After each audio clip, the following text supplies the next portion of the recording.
Bienvenidos de vuelta para hablar de algo que debe ser uno de los temas más complejos que tenemos en la sociedad, la credibilidad en la justicia.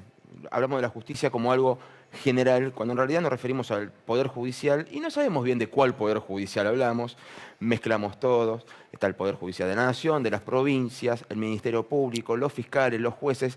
Sin embargo, hay una cuestión que tiene que ver con la imagen. Y la verdad es que hace mucho tiempo que en cualquier encuesta de imagen pública institucional, la justicia figura en el fondo de la tabla, compitiendo a veces con otras instituciones, pero hay una mala imagen general. Hoy no queremos encontrar explicaciones a por qué, sino encontrar propuestas a cómo cambiarlo. Y para eso contamos con la presencia de Federico Delgado, fiscal federal, licenciado en Ciencias Políticas, ensayista y una de las personas más críticas y constructivas respecto del Poder Judicial. Gracias por venir, Federico. Gracias por invitarme y gracias por tus palabras. Por favor. De tantas entrevistas que hemos tenido o he visto, siempre se te pregunta sobre cuestiones coyunturales. Ahora, ¿qué es para vos la justicia?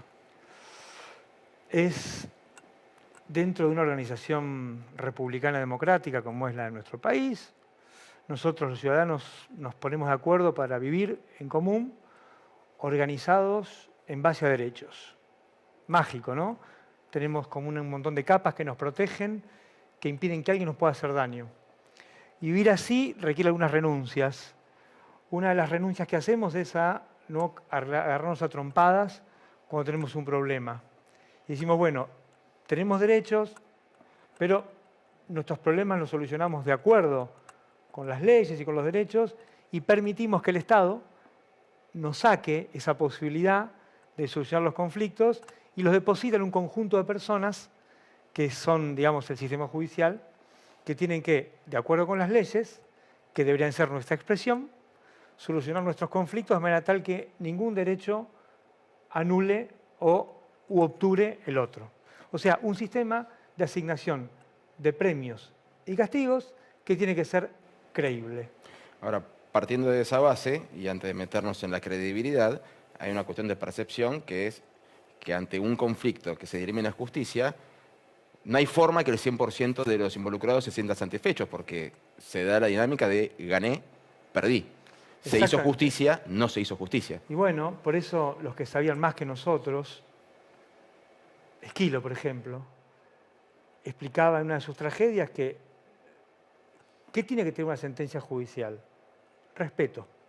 Uno gana, uno pierde, uno festeja, otro se enoja, pero los dos soportan, o dicho en lenguaje coloquial, se bancan la sentencia, porque la respetan. Digamos, ahí hay una, si uno quiere, una relación costo-beneficio. Prefiero aceptar esa respuesta que puede ser negativa, esa sentencia me la banco, porque en definitiva es eso o que los conflictos se diriman de acuerdo al que más fuerza tiene, al que más poder tiene, al que más prestigio tiene. Pero claro, el tema es cómo se hace para que la gran mayoría de la sociedad respete una sentencia del sistema judicial. Hay una cuestión que tiene que ver con el ombliguismo, y que decimos, bueno, en la Argentina la justicia funciona mal. Sin embargo, cuando uno empieza a repasar en distintos países del mundo occidental, o sea, es imposible analizar el mundo oriental porque tiene otros sistemas, pero en el mundo occidental nos encontramos con que son contados con los dedos de una mano y sobrando 4 dedos los países en los cuales hay un respeto al sistema judicial o por lo menos se dice, bueno, funciona. ¿Por qué es un fenómeno global esa sensación de que la justicia no hace justicia? Yo creo que, pero es mi opinión personal, desde Sí, hace sí. algunos años, diría 30 más o menos, la construcción de poder político partidario, es decir, construir mayoría, ganar elecciones, permanecer en el poder. Hace algunos años se produjeron algunos desplazamientos y los sectores, las élites políticas y económicas, se dieron cuenta que tener bajo su órbita aquellos funcionarios que pueden decir qué está prohibido, qué está permitido, qué es legal, qué es ilegal, era un recurso fenomenal para hacer política. Eso generó de parte del sistema judicial también algunos incentivos interesantes para ser parte de ese desplazamiento. Es decir, de alguna manera cambiar la función que la justicia tiene en la Constitución y subordinarla o coligarla con estrategias de construcción de poder contingente para tener mayorías. Eso hizo que separemos la ley de cualquier noción de justicia. Entonces tenemos sistemas judiciales que trabajan con la ley, que aplican la ley, pero que muchas veces esa ley funciona como justicia o sentencias a la carta. Entonces eso empezó a producir lejanía, la sociedad empezó a descreer. Después los sistemas judiciales, como no hacían solo justicia, se olvidaron de hacer las cosas en tiempo y forma, se fueron alejando los ciudadanos, se generan dinámicas por las cuales los ciudadanos no exigen cuentas, después se generan dinámicas institucionales en las que los judiciales no rinden cuentas. Y me parece que esa anárquica combinación de elementos tiene como resultado una distancia muy grande entre la vida del hombre común en Occidente y la promesa de las constituciones. Porque justamente muchos sectores de la política, en el sentido más puro del término, en este caso la justicia, dejó de cumplir la función para la que fue diseñada, o no cumple solo esa, y se desplazó hacia otros espacios. Y se dedica a hacer con la ley cosas que son diferentes a simplemente, pero nada más y nada menos, que solucionar los conflictos de los ciudadanos. ¿Y cuántas de estas cosas son responsabilidades políticas o exclusivamente de la justicia y cuáles no? Por ejemplo, metemos en la justicia como algo englobador a los fallos que tienen que ver con cuestiones de gestión pública y al mismo tiempo una sentencia respecto de un crimen. Sabemos, los que entendemos, que son distintos fueros, pero la imagen es la misma. No hay justicia. Sí. ¿Quiénes son los que cargan esas tintas? Y podés pegarnos a nosotros también. Yo dividiría en dos partes la respuesta. La primera es que en los crímenes de gestión pública, como decís vos, está la complejidad de esta articulación entre la política, la justicia y un montón de maridajes que se producen ahí que hacen que las decisiones se alejen mucho de la Constitución y generalmente estén inspiradas en fines particularistas que poco tienen que ver con, o no siempre tienen que ver, para no ser injusto, no siempre tienen que ver con lo que la Constitución explica o quiere o busca. Hay una malversación de la función pública en ese caso. Ahora, vos me decís, y tenés razón, una persona pierde el trabajo arbitrariamente, hace un juicio y tarda 10 años en cobrar la indemnización. Un jubilado, la ANSES le liquida mal su haber y tarda 15 en que le paguen lo que corresponde. Puede no llegar a cobrarlo. Y puede morirse sin cobrarlo, digamos. Entonces eso hay otro problema. Sí, ahí me parece que hay un problema de diseño institucional en nuestro país, básicamente. Hay un problema muy interesante que tiene que ver, me parece a mí, con que cuando se pensó la justicia, se hicieron reglamentos, se hicieron leyes, se distribuyeron capacidades, recursos, pero no hay premios para el que se porta bien ni castigos para el que se porta mal. Es como que el sistema da por sentado que todos van a ser buenos, que no va a haber pícaros, que no va a haber corruptos, no va a haber vagos, no va a haber irresponsables. Entonces pasan un montón de cosas porque si pasan, no pasa nada.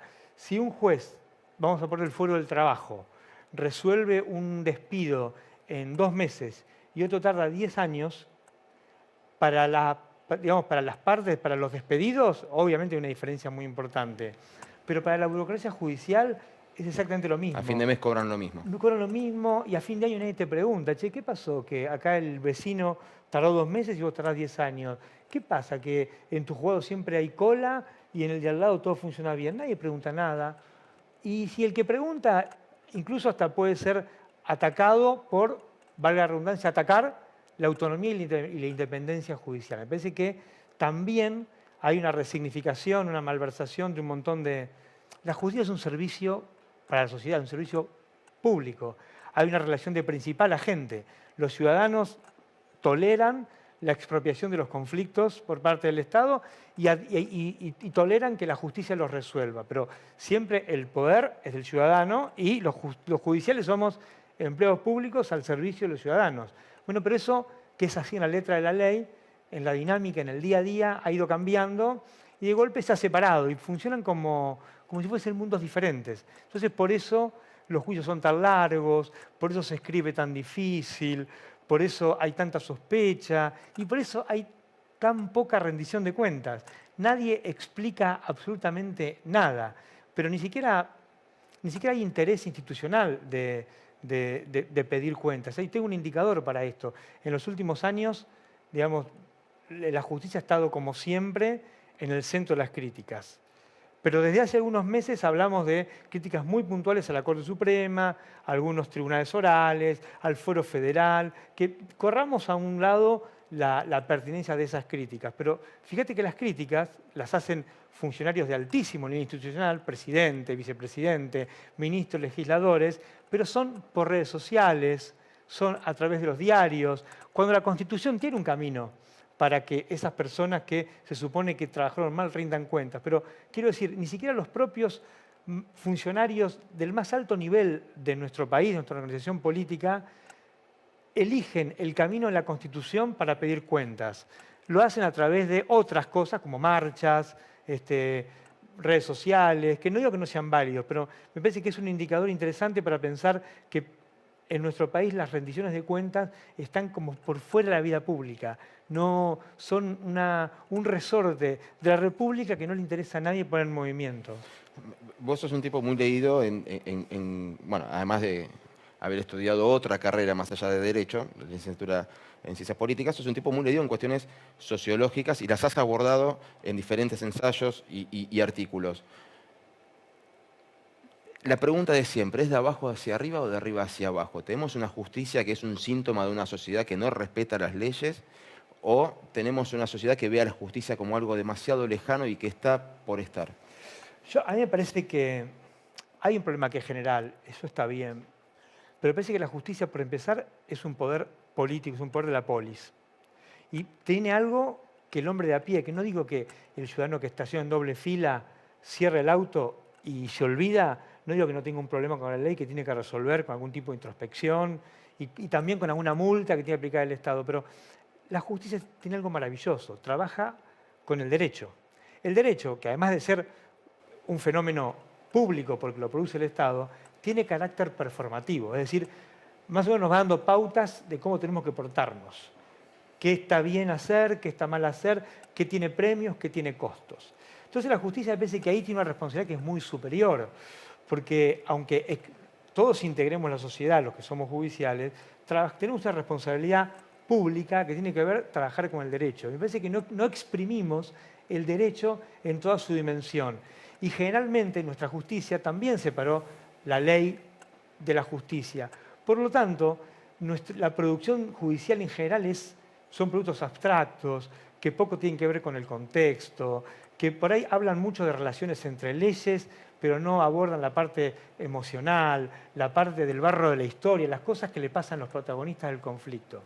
Entonces eso construye lejanía, una percepción de que estos tipos hablan para otra gente, en otro lenguaje. Entonces creo que si bien hay un problema general, la anomia es un problema general de la sociedad argentina, yo creo que aquellos que fuimos honrados para cumplir con responsabilidades públicas, siempre tenemos un plus, porque tenemos la posibilidad de utilizar el derecho en nuestra función para construir insumos e incentivos para que las personas sepan que si uno se porta de tal modo va a tener un premio y si uno se porta de tal modo va a tener una responsabilidad por ese acto malo. Pero parece que ahí esas categorías tan viejas como lo prohibido y lo permitido, lo que está bien y lo que está mal, me parece que de alguna manera se han vuelto elementos muy líquidos y como que no interesan demasiado en nuestra conversación pública. ¿Hay forma de abstraerse políticamente? O sea, todos votamos. Los judiciales también votan. Sí, claro. Algunos tienen ideologías, algunos las hacen públicas, otros no. ¿Hay forma de abstraerse 100% del sentimiento político a la hora de abordar un expediente que tiene peso político? La obligación es aprender a separarlo. Y si el que mezcla sus preferencias ideológicas en su trabajo y hace que sus preferencias ideológicas incidan en el resultado de su trabajo, digamos, debería rendir cuentas por eso. Existe la causal de mal desempeño. La causal de mal desempeño, entre otras cosas, tiene que ver con algo parecido al prevaricato, cuando uno, digamos, deja que la ley se tuerza de acuerdo con las preferencias propias. Entonces, para responderlo concretamente, es un deber abstraerse y el que no se abstrae debería rendir cuentas. ¿Pasa? No, bueno, mucho no pasa, pero ese es el plano de los principios. La clave está en el debería. O sea, podemos decirse que los organismos de control no son los que están funcionando No, adecuadamente. y mira, Argentina tiene un problema judicial fortísimo, fortísimo. Pero desde hace no sé cuántos meses, ya creo que febrero, nuestro Parlamento tiene la oportunidad de intervenir en la sala de máquinas del sistema judicial, que es el Consejo de la Magistratura. No importa por qué, para no aburrir al televidente, pero hay que dictar una nueva ley que tiene que planificar cómo se entra la justicia, cómo se trabaja en la justicia, cómo te pueden echar de la justicia, cómo puedes ascender y cómo hacer para que la justicia sea realmente un servicio público. Eso hay que hacerlo de cero. Pocas veces existen estas posibilidades en la vida de las sociedades, porque generalmente cambiar una ley de esas implica mucho poder y es difícil construir mayoría. Bueno, ahora están las condiciones. Febrero, estamos en octubre y estamos todavía, yo no conozco ni siquiera que haya iniciativas para moverse en ese sentido. En 30 días acaba el año legislativo. Entonces me parece que eso también es también una muestra de cómo me parece que las élites políticas están en algún tipo de, pero es mi percepción como ciudadano, ¿no? Están en algún tipo de trabajo, de dinámica que realmente está alejada de la promesa de la Constitución, que es lo que los ciudadanos queremos, que la promesa de la Constitución se acerque cada vez más a nuestra vida cotidiana. Y tener una buena justicia, para eso primero hay que tener un buen diseño de designación de jueces, designación de fiscales, remoción, incentivos para empleados. Eso lo podemos hacer desde febrero. Y nos daría resultados relativamente rápido. Sin embargo, parece que está ahí como a un costado. ¿No sentís a veces que hay como una desproporción en lo que se le exige al Poder Judicial frente a lo que se le exige a los otros dos poderes? Un ejemplo tonto, se hace una encuesta de imagen a personajes de la política y hay gente que tiene una imagen negativa altísima, pero gente que tiene una imagen positiva alta, pero a la hora de hablar del Poder Judicial es la justicia en general. ¿No sentí como que se le exige a un poder lo que no se le exige a otros? No sé si es, me parece que lo más duro de eso es que en la justicia la mayor parte de la gente es gente buena, gente proba, gente que labura, gente que estudia. Y hay un sector minoritario que por ahí es el que no se porta bien. Eso y por ahí eso es la mancha, obviamente cae sobre todos y eso por ahí es lo que puede generar algún tipo de molestia en el plano personal. Ahora, si uno se pone a juzgar el sistema judicial argentino por los hechos, que como decía Fait es lo único sagrado, por lo que ha producido en los últimos 30, 40 años, entonces uno se pone a mirar, miremos homicidios, miremos femicidios, miremos accidentes de tránsito, miremos responsabilidad por fake news, miremos corrupción, miremos lavado de dinero, miremos evasión tributaria. Y la cuenta siempre nos va a dar en contra.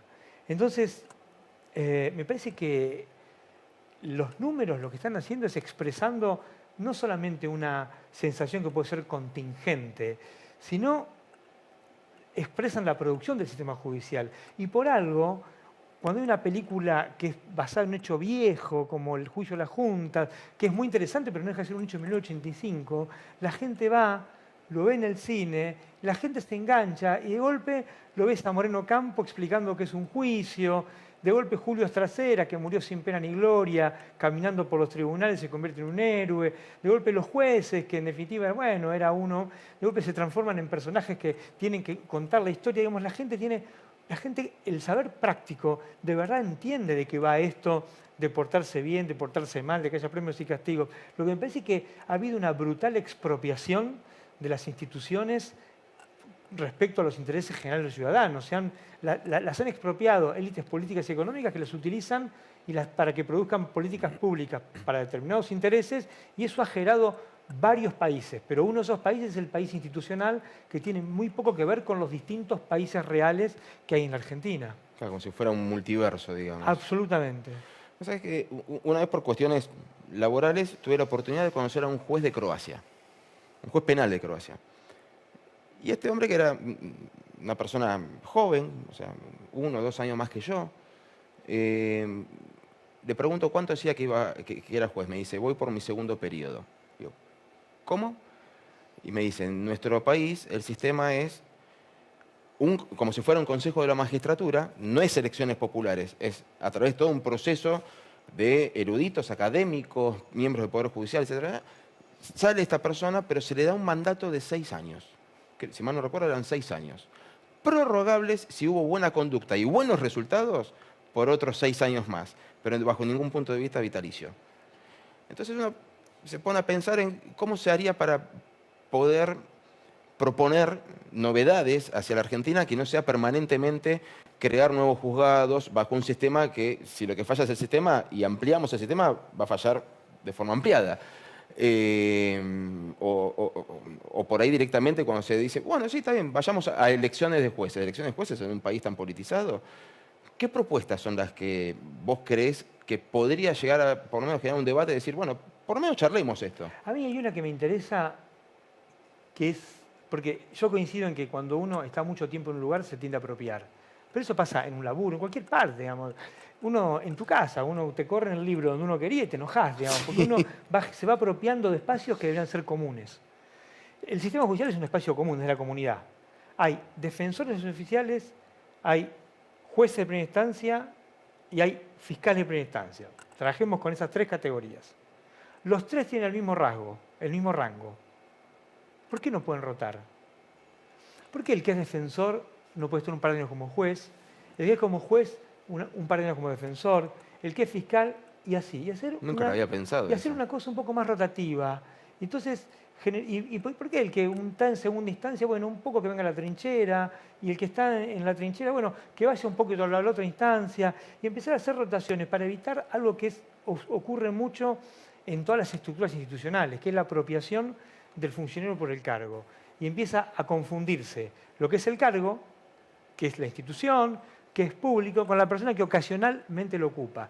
Nuestra Constitución, sabiamente, consagra eso que un juez esté mientras dura su buena conducta, porque claro, lo que no quería es que cada gobierno ponga los suyos. Obvio. Pero evidentemente eso no ha tenido el resultado previsto por los constituyentes, digamos. Ha habido mecanismos por los cuales se han generado algunos maridajes, algunas relaciones no previstas ni queridas por la ley, por lo cual los magistrados tejen algunas relaciones con el poder político que logran eludir la apuesta a la Constitución, logran malversar esa cosa de que no se lo puede tocar a un juez. Bueno, respetemos, porque cambiar la Constitución es más difícil, pero ¿por qué no hacemos un sistema de rotaciones? A ver qué pasa. Y eso también lo haría con los empleados, con todo el universo judicial, para que no sea vos sos el juzgado 3, yo soy el juzgado 7, el otro el juzgado 9, y parece que fueran todos Boca River. De hecho, en los empleados es más factible. O sea, que se produce una vacante en casación. Yo trabajo en un juzgado de primera instancia y por ahí puedo llegar a aspirar a ese cambio. ¿Qué venís acá? ¿Qué venís acá? Si vos sos no, esto somos nosotros, es el piso nuestro.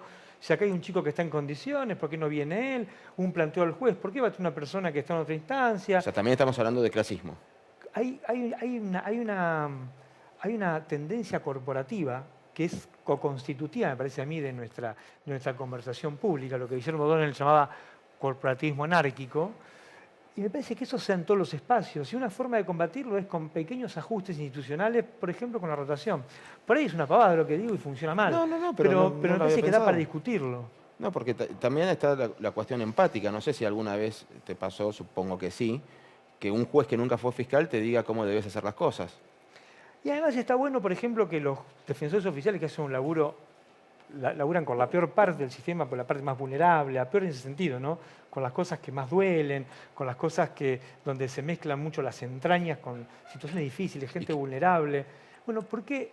Y que tampoco pueden elegir a sus clientes como puede hacer un abogado. Exactamente. Está bueno que los que no trabajamos con eso, un día tengamos que ir ahí, ver del otro lado. Yo creo que eso va cambiando, es una forma de aprender con H. y uno va cambiando también la forma en que se relaciona con la ley, la forma en que se relaciona con los casos, la forma en que se abordan los casos. Y yo creo que es una forma de humanizar la justicia. La justicia es profundamente inhumana. Digamos, cuando los jueces se acostumbran a dictar prisiones preventivas, claro, no es algo que habla mal de los jueces. El tipo que dicta 100 prisiones preventivas en 2, 3 meses, termina rutinizando y naturalizando eso. Y no deja de ser una prisión preventiva más. Ahora, esa prisión preventiva es una persona que va a estar preventivamente en cana en las condiciones, haya hecho lo que haya hecho, digamos, pero en condiciones, digamos, muy complejas. Y uno mismo se va alejando del barro de la historia. Entonces me parece que una cosa importante de la justicia es tenemos que recuperar que los judiciales nos pongamos en el lugar del otro. Los que hemos estado en mesa de entradas, vos has estado en mesa de entradas, sabés que atender la persona que viene a ver el familiar, la persona que es víctima, cambia la percepción que tenés del caso. No la hace ni mejor ni peor, la hace diferente. En cualquier caso es más rica, porque tenés más información. Y uno cuando más información tiene, es probable que elabore intelectualmente un producto mucho mejor. Entonces me parece que habría que pensar en esas cosas, y no tanto en crear 20.000 juzgados, 900 jueces de acá, 300 cámaras de apelaciones de allá, que lo que hacemos es multiplicar cargos, pero también estamos reproduciendo la misma matriz, que en definitiva lo que hacemos es una cuestión de escala. Lo que nos pasa mal ahora probablemente sea más malo en términos exponenciales. ¿Estás solo en estos pensamientos dentro de la justicia No, o hay gente que acompaña? Hay un montón de gente que sabe mucho más que yo, que se dedica a trabajar estos temas, que mide productividad por cuestiones personales, que se junta, que trata de hacer observatorios sociales en universidades, que todo el tiempo tienen sistemas de intercambio informales de sentencias, qué hizo tal juez, cómo se podría cambiar. Lo que pasa es que es muy perverso después el sistema de promociones al interior de la justicia. No digo que los que llegan sean todos malos, no. Mucha gente buena es jueza y hace un sacrificio muy alto para llegar a cargos importantes, pero el concurso, que es para que la gente sepa, para ser juez o fiscal o defensor hay que hacer un concurso, es un trámite muy tortuoso. No todo el mundo está en condiciones emocionales de bancárselo, no todo el mundo está en condiciones por ahí morales de soportarlo, y sobre todo de tolerar el tiempo que insumen, 4, 5, 6, 8 años por un cargo, digamos, que tiene que ver con poner la energía toda ahí. Entonces me parece que lo que falta son incentivos institucionales para que los que son buenos de verdad y tienen vocación puedan competir sin tener que soportar todas esas cargas extras. Bueno, sin dar nombres, recuerdo un juez que este año se bajó del concurso para camarista, para el cual había aplicado en 2014. 2014 o 2022. Es una 8 locura. años. Se bajó, decidió, no, ya está, Ya está. me cansé, quiero dar vuelta a Ya la página. está. Yo tengo amigos que han estado 10 años. Algunos los han puesto porque, para que la gente sepa, para ser juez fiscal hay que dar un buen examen, hay que tener un buen currículum, pero al final es como un bailando por un sueño. Hay una entrevista personal entre un jurado y el concursante, y de acuerdo con la percepción que ese concursante genera en el jurado, eso te puede dar 0 puntos, 9 puntos, 10 puntos. En la práctica, el que estaba último puede estar primero, el que estaba primero puede estar último. Lo cual habla muy mal del mérito. Eso hace que el mérito sea una cuestión meramente nominal y que por ahí se cuelen los amiguismos, preferencias ideológicas, partidismo, pero además de eso, que ya es malo, el incentivo institucional para la gente que tiene 20 años, 22 años, 25 años, que hace su posgrado, que está logrando su doctorado, que tiene de verdad vocación, es tremendo, porque sabe que además de eso, en algún momento va a precisar un padrino. Y si no tiene padrino, va a tener que hacer lo que hace mucha gente, que es concursar una vez, 2 veces, hasta que en la 10ª vez ya se transforma en una molestia. Entonces en algún lado lo tienen que poner. Pero no lo ponen porque causó una buena impresión en la entrevista, sino porque esa figurita se repite a lo mejor 5 veces en 7 concursos. Claro. Pero eso tampoco es justo. Entonces, como aprobar por cansancio. Entonces me parece que eso tampoco está bueno. Y haría pequeños ajustes sin grandes consultoras, sin crédito del Banco Mundial, cambiando algunas pequeñas cositas. Eso no vamos a tener una justicia, qué sé yo, como la de Dinamarca en 2 años. Pero seguramente se van a tender puentes con la sociedad mucho más fluidos y va a haber producciones judiciales que nos acerquen más a los judiciales con la sociedad, que es la destinataria de nuestros productos. Federico Delgado, señores, en breves minutos seguimos charlando ya con propuestas, más propuestas, para que la justicia sea un poquito más amigable y no esto que resulta tan complejo.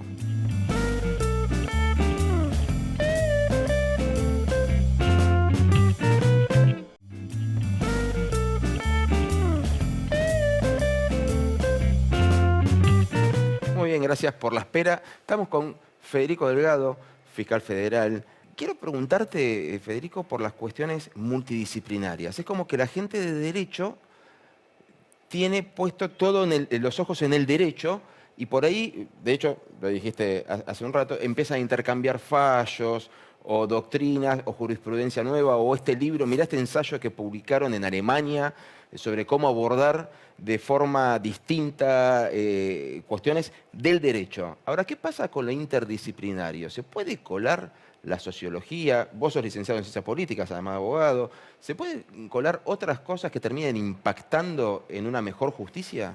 Debería. En mi opinión, debería. El derecho es toda una discusión cómo se enseña el derecho en la Argentina, ¿no? Porque también es una fábrica de abogados que pensamos todo lo mismo y que de alguna manera somos preparados como picapleitos y nos olvidamos de todo lo que es el conflicto. Digamos, si nos preparamos para analizar cómo las leyes se relacionan entre sí, nos olvidamos de las personas. De hecho, hay algo muy raro y es, pero ¿con quién diste civil? Exactamente. Y en base a con quién estudiaste civil, sé cómo vas a pensar el derecho civil. Exactamente. Uno puede, a cualquier persona que pasó por una facultad de Derecho, le pregunta con quién estudió tal materia y uno más o menos sabe por dónde viene. Entonces eso es todo un tema. Lo segundo es que con la complejidad que tienen los comportamientos sociales, a esta altura es un acto de soberbia que el sistema judicial no se relacione con otras disciplinas. Pongo 2 o 3 ejemplos. La cuestión de las drogas. La cuestión de las drogas, básicamente la tenencia de drogas. Que los jueces tienen que a veces relacionarse con médicos para saber si una persona tiene que ser juzgada o directamente tiene un problema de salud que tiene que ser tratada. Digamos, ahí hay un problema para abrir la justicia a un campo especial. La trata de personas en términos laborales o en términos sexuales, digamos, es toda una cuestión que apunta directamente a la psicología, que no se puede obviar. La criminalidad económica, el lavado de dinero, digamos, tienen comportamientos, son tan sofisticados, utilizan tantos instrumentos que es imposible no hablar todo el tiempo no digo con contadores, que a veces hasta les queda corto, sino con tipos que se dedican a trabajar en el mercado financiero. Los que hemos trabajado con deuda externa, tomás clases aceleradas de cómo funciona un bono. ¿Con qué pasa cuando Argentina emite un pagaré que se llama bono, empieza a circular por el mundo? ¿Qué efectos tiene eso? ¿Qué ley se aplica? Y en Argentina tenemos algunas cosas buenas. Tenemos, por ejemplo, en la Corte Suprema, para decir algo lindo, funciona una oficina llamada la Judeco, que tiene un nombre difícil, pero la verdad que ahí se pueden hacer cosas como vemos en las series, en Netflix. Digamos, tipos que trabajan aunque parezca mentira, trabajan con lenguajes de programación como R, que en muchas partes de la justicia son desconocidos. Nosotros antes de la pandemia trabajamos con fax y con telegramas. Digamos, de golpe tenemos una oficina que utiliza los PDF, los Excel, el lenguaje de programación, que utiliza Python, que nos puede ayudar parece mentira, a cruzar información, cosas que hasta hace muy poco tiempo no existían. Y también convive lo arcaico. Nuestras fuerzas de seguridad, aún hoy, pobres, porque no tiene que ver con los policías, tienen que imprimir el sumario, lo escriben, lo imprimen, después lo pasan por un escáner y lo envían al juez o al fiscal. Digamos, ahí hay una burocracia. Pero vemos 2 polos lento. que tienen que ver con tienen que ver con la decisión política de cada institución de capacitar. Eso sí tiene que ver desde arriba. La necesidad de modernizar el sistema judicial y de abrirlo, pero orgánicamente a otras experiencias, que no dependa de un juez que es más abierto, que consulta a un médico, un psicólogo, un economista, sino que haya de verdad una decisión político-judicial de abrir la justicia a otras disciplinas. Que eso existen intentos, digamos, o más que intentos, actos individuales, pero no existe una decisión político-criminal, político-judicial de abrir la justicia a otros espacios. Repensarla, por lo menos, repensarla. Que no sea solamente números, que haya que repensarla. Porque además los conflictos cambiaron. Nuestro Código Penal desde 1921. Sí. ¿No? Nuestra ciudad en 1921 era de una manera. Sí. Hoy es de otra. Eso se fue emparchando con el paso de los años. Entonces hay irracionalidades, que por ejemplo a veces el derecho de propiedad tiene determinada ofensa al derecho de propiedad, tiene una pena más alta que la vida. Digamos, pero porque los políticos muchas veces reaccionan frente al reclamo social por un hecho que genera conmoción pública, Sí. aumentar las penas, crear nuevos delitos. Pero digamos, los instrumentos con que el Estado trabaja no tienen no han tenido un momento en el que 10, 20, 15 personas se junten a una mesa, lo piensen, lo repiensen, lo resignifiquen y lo adapten a estos tiempos. Esto parece una pavada, pero es también una fábrica de lejanía, porque cuando a una persona le explicás que robar una cartera en un subte con un cuchillo te puede llevar 8 o 9 años de cárcel y que yo me robe 10 millones de dólares por darle una licitación a un amigo, en el mejor de los casos puede tener 4 o 5 años de pena o estés en suspenso, Cuando llegue el juicio. pero vamos a ponerle que sale todo bien, digamos, esas irracionalidades también construyen lejanía y dan bronca. Si un tipo tiene un banco, se roba los depósitos y le dice, no, juez, ¿sabe qué? Hice mal los negocios, me equivoqué, me aposté mal, y el juez dice, no, no le creo, usted se robó los depósitos. Bueno, está bien. ¿La plata dónde está? La plata no se sabe dónde está. Ah, no se sabe. Bueno, entonces que le hacemos un juicio. Bien, lo condenamos. ¿Cuánto? Y bueno, 6 años de prisión, de los cuales va a cumplir 2 y medio. Eso también genera bronca, eso también genera desprestigio, eso también genera falta de respeto. Entonces me parece que ahí también hay que hacer un laburo de repensar, que no es solamente, insisto, esto otra vez no es nombrar más jueces, cambiar la corte, crear más fueros, tiene que ver con, primero, a ver qué hacemos con lo que tenemos, que no es malo, cumplir una función no es malo, hay que mejorarlo. Te tiro ideas que he visto en otros países. Vos decime sí o no y por qué. Canadá, las fuerzas de seguridad no dependen del poder Ejecutivo, sino del Poder Judicial. Claro, bueno, en nuestro país yo esto lo he trabajado, es una tragedia. Un policía, cualquier policía, de la ciudad, federal, en Catamarca, la justicia tiene una particularidad. Toma una decisión, pero el juez no puede hacerla cumplir de prepo. Tiene la potestad de que eso se cumpla obligatoriamente, pero necesita que alguien le haga efectiva su orden. Por ejemplo, un allanamiento, por ejemplo, secuestrar un auto, por ejemplo, allanar un domicilio. Trabaja con policías. Ahora esa policía tiene una lealtad compartida, porque la policía es designado para trabajar para el Poder Ejecutivo. Ahora, por un ratito, trabaja para el juez. Pregunto, ¿qué pasa en los casos en que el juez tiene que utilizar esos policías para casos que involucran intereses de los que de verdad son los responsables administrativos de esas personas? Digamos, le estamos pidiendo heroísmo a un policía, y el policía no tiene que ser héroe, tiene que ser policía. O sea, un caso hipotético, un juez que tiene las pruebas para allanar y detener, supongamos, al ministro a cargo de las fuerzas de seguridad. Supongamos. ¿Qué hace el policía? ¿A quién le debe lealtad? ¿A la orden para la cual juró cumplir o al jefe? Ahí está. Por eso los países más avanzados lo que hicieron fue crear pequeños cuerpos de policías, no tan grandes como la Policía de Seguridad, muy capacitados, muy profesionales, que dependen en general del Ministerio Público, del Procurador General, en otros países de la Corte Suprema. Eso no importa tanto, pero que en rigor de verdad lo que hacen es eso, es justamente separar esa función. La Policía de Seguridad hace su laburo y la Policía Judicial hace un laburo de auxiliar exclusivamente al sistema judicial. Ahora, ¿nosotros no la tenemos creada y nunca la aplicamos? Sí, claro. Tenemos muchas cosas creadas que nunca... Creo que hay un cargo encima que está creado en 1991. El Código Procesal Penal de Arlanian Menem, como ya en aquellos momentos muchos problemas de violencia policial, el caso Bulacio, para el que la gente no sabe, es un chico que murió en una comisaría, después de ir a un recital de los Redonditos de Ricota, había generado muchos problemas en la relación de la policía con la sociedad. El Código Arlanian receptó una figura que es el secretario judicial. Es una persona un judicial que iba a trabajar en la comisaría de una manera haciendo un laburo de accountability, mirando a ver qué pasaba. No importa si está buena o mala la idea. Lo interesante es que ese cargo está creado y nunca se implementó. Voy a otro que es más grosero. Desde 1853 nuestra Constitución dice que los conflictos penales se resuelven por jurados. 1853. Estamos esperando en 2022 que haya una ley que reglamente esa obligación que está en la Constitución. Casi todas las provincias argentinas, de alguna manera, han implementado el juicio por jurados. Siempre, de maneras distintas, con matices, lo han hecho. A nivel federal, aún eso está pendiente. ¿Eso de qué depende? De una ley del Congreso. Me pongo un abogado del diablo. ¿Confías en el criterio de gente que no estudió derecho para decidir si una persona es culpable o no? Por Primero los jurados lo sí, digo. sí, primero que hay algunos mecanismos para mitigar eso. Digamos, entonces está pensado que hay mecanismos que eso se puede mitigar. Segundo, los jurados tienen para mí algo muy importante que es una escuela de ciudadanía. A uno lo obliga a hacerse cargo, porque juzgar a un par, a otro ciudadano, es hacerse cargo. Una cosa es a la mesa familiar, decir yo a este lo fusilo, a este lo mato, pena de muerte, y otra cosa es sentarse, ver los testigos, es un experimento interesante también para construir lo que nos falta, que es hacernos cargo de nuestras acciones como ciudadanos.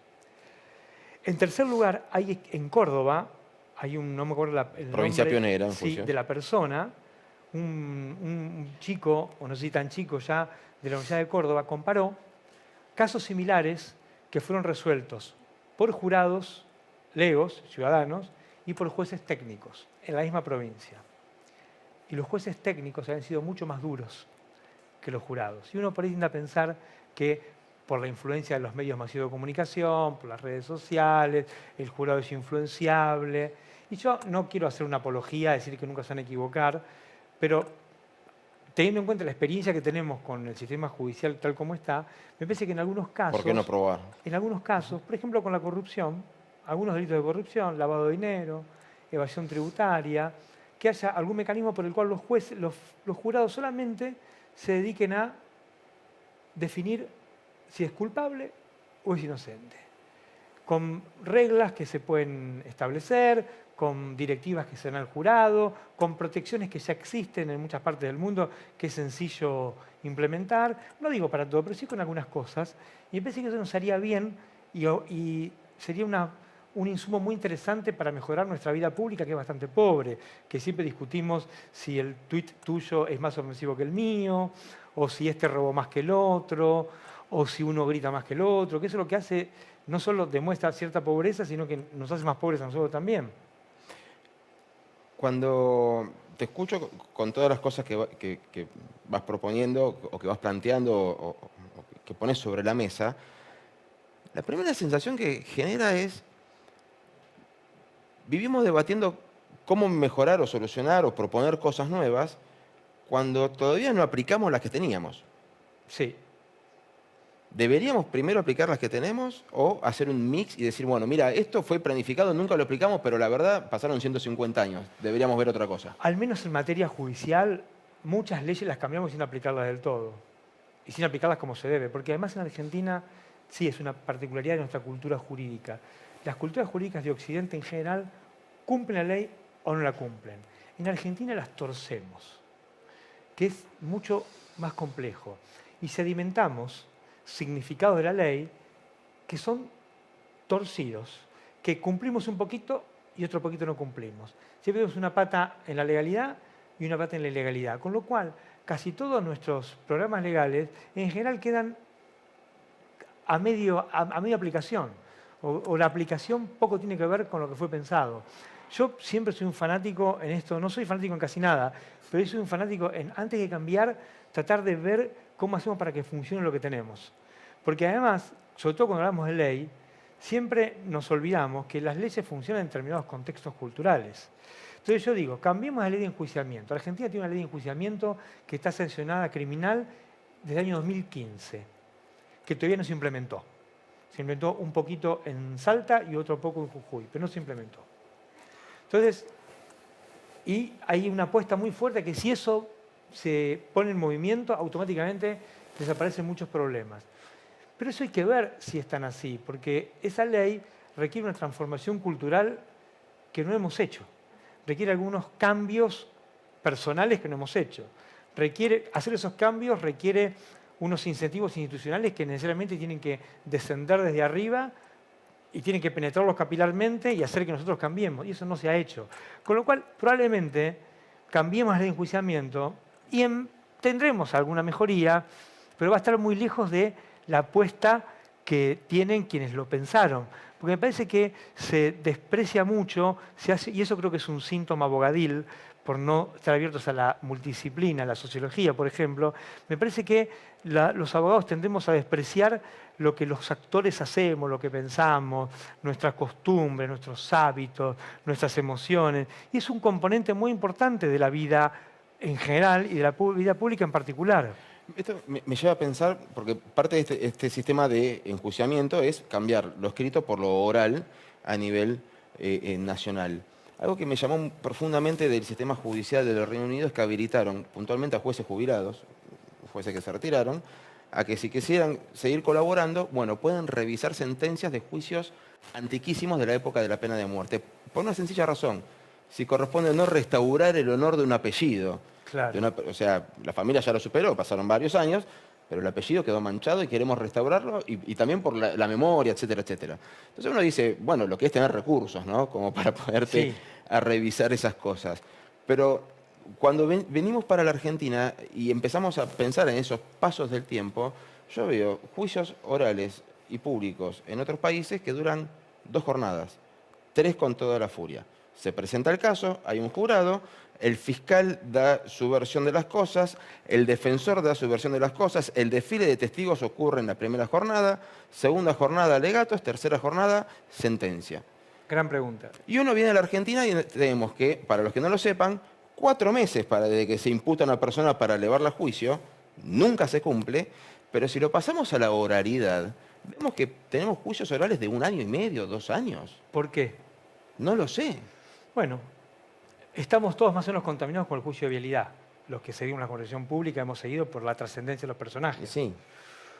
Hay algo que es maravilloso. Todo lo que pasó en la instrucción, que empezó en 2008 y terminó creo que en 2017, 2018, todo ese lapso que fue el de investigación, todo eso se repitió en la instancia de juicio. Porque por nuestra cultura jurídica, lo que venimos de un procedimiento que era escrito, desde 1800 y pico, 1890 hasta 1991, era todo escrito. En el 91 cambiamos y dijimos, bueno, una parte escrita y una parte oral. Pero los actores éramos los mismos. Los que no éramos más jóvenes, aprendimos la cultura de los mayores, que era una cultura escritural. Entonces, ¿qué hacemos? Hacemos instrucciones muy largas y en los juicios orales repetimos la instrucción. La gente declara 2 veces, 3 veces, eso trae problemas de tiempo y un montón de disgusto, porque nadie se acuerda lo que declaró hace 3 años.